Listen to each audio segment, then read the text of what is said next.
যে মহিলার সাথে গণধর্ষণ হয়েছে তার পরিপ্রেক্ষিতে উনি বলেছিলেন রাত 8টার পর মেয়েটির বাইরে কি করছিল। তার মানে কি উনি বলতে চাইছেন, আমাদেরকে নির্দেশ দিতে চাইছেন যে আমরা একটা তালিবান শাসিত রাজ্যে আছি যেখানে নারীরা রাত 8টার পর বেরোনোর আগে ভাবতে হবে। আমরা পরিবর্তন চাইছি। এই দুর্নীতিগ্রস্ত সরকার মাননীয় মুখ্যমন্ত্রী মমতা বন্দ্যোপাধ্যায়ের নেতৃত্বে যেভাবে ধর্ষকদেরকে আশ্রয় দেওয়া হচ্ছে, তাদেরকে বাঁচানো হচ্ছে এবং যুব যারা আছে তাদের সাথে অন্যায় হচ্ছে, এর প্রতিবাদে আমরা চাইছি পরিবর্তন আসুক, পশ্চিমবঙ্গের মাটিতে সুশাসন সরকার আসুক, আর ভারতীয় জনতা পার্টি সরকার যাতে এবার 26-এ নির্বাচনে হোক। আমরা দেখেছি যে যুবসাথীর নামে যে 1500 টাকার ভাতার লাইনে 80 লক্ষ যুবকদেরকে নাকি উনি 1500 টাকা দিচ্ছেন।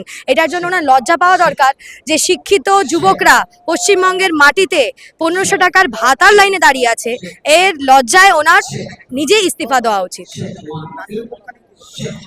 নারী সুরক্ষা এটাই বলবো, যে রাজ্যের মুখ্যমন্ত্রী নিজে মমতা বন্দ্যোপাধ্যায় একটা মহিলা মুখ্যমন্ত্রী হয় বলতে পারে দুর্গাপুর মেডিকেল কলেজে যে মহিলার সাথে গণধর্ষণ হয়েছে তার পরিপ্রেক্ষিতে উনি বলেছিলেন রাত 8টার পর মেয়েটির বাইরে কি করছিল। তার মানে কি উনি বলতে চাইছেন, আমাদেরকে নির্দেশ দিতে চাইছেন যে আমরা একটা তালিবান শাসিত রাজ্যে আছি যেখানে নারীরা রাত 8টার পর বেরোনোর আগে ভাবতে হবে।